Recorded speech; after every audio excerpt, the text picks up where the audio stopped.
Welcome to the Toffee Blues, your source for all things Everton, and welcome to the Saturday night Everton 24/7 report on a day where the news unfortunately isn't as positive as we'd like.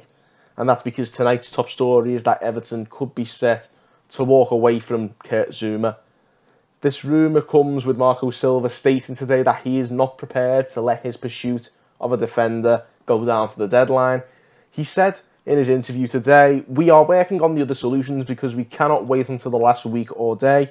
We will see in the next days and week if it will be possible. If not, we have to go to other solutions."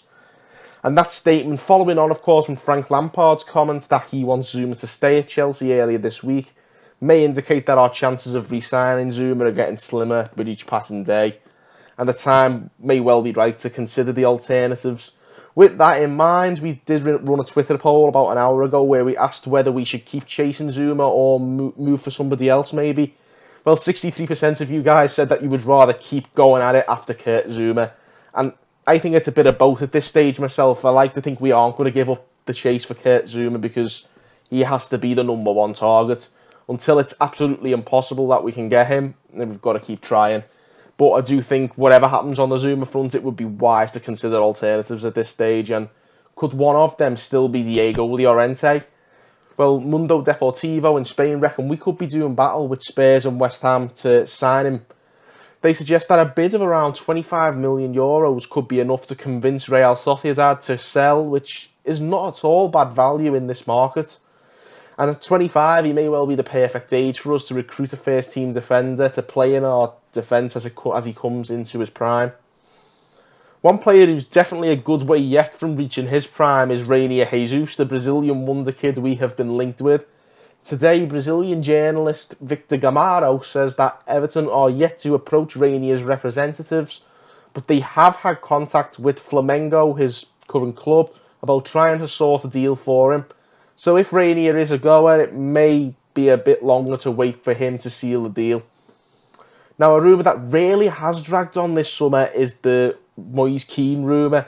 Now, NBC Sport in America have suggested that Juventus may be forced to sell him, having been unable to sell their ageing veterans Gonzalo Higuain and Mario Mandzukic. Of course, the latter of whom was also linked to Everton himself earlier this week. So, with Silva, as we said, wanting his business done before the final week, could we start to see more progress on deals such as Keane to have apparently it felt as if they've been going on for forever. But hopefully so, because given the amount of players who could be leaving the club in the coming weeks, it's going to be important to get a fair few new faces in. And on that note, we have discussed a lot about Idrissa Gana Gueye leaving the club recently, and there are rumours that PSG could seal the deal for him on Monday. I find that unlikely. They may have already done the deal at this stage, but I think Everton are set to delay the move until they have a replacement signed.